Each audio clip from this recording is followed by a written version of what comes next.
மற்ற தலைவலிக்கும் இந்த ஒற்றை தலைவலியை நம்ம எப்படின்னா யூஸ்வலா வலிப்பு நோயாளிகளை நம்ம எப்படி நினைப்போமோ அதே மாதிரிதான் இந்த மைக்ரேன் ஹெட்டேக். என்ன காரணம்னா இது நரம்பு சம்பந்தப்பட்ட ஒரு நோய். இதுல என்ன இருக்கும்னா ஒரு பக்கம் தலைவலி இருக்கும், ஒரு நாள் இந்த சைடு இருக்கும், ஒரு நாள் இந்த சைடு இருக்கும். இது வருவதற்கு முன்னாடி சில பேருக்கு என்ன இருக்கும்னா காதுல ஏதோ இரைச்சல் சவுண்ட் இருக்கும், பார்வையில ஒரு தெளிவு இல்லாத மாதிரி இருக்கும், குமட்டல் போன்ற விஷயங்கள்லாம் இருக்கும். இது மற்ற தலைவலியில வராது, இந்த தலைவலியில மட்டும் ரொம்ப டிப்பிக்கலா இருக்கும். அதையும் மீறி உள்ள ஏதோ வெடிக்கிற மாதிரி ஃபீலிங்ஸ் இருக்கும்.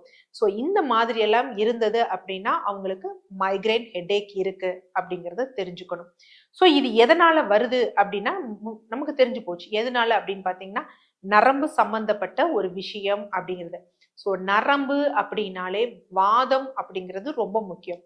இவர்களுக்கு என்ன அப்படின்னா எது ட்ரிகரிங் ஃபேக்டரா இருக்கும் அப்படிங்கிறப்ப செரிமானத்திற்கு கடினமான உணவுகள் எடுத்துட்டாங்க, வாதத்தை அதிகரிக்கக்கூடிய கிழங்கு பொருட்கள், அதிகமான புளித்த மாவு பண்டங்கள், மைதா போன்றவை எடுத்துக்கிட்டாங்க அப்படின்னா அந்த வாதத்தை அதிகரித்து ட்ரிகரிங் ஃபேக்டரா இருக்கும்.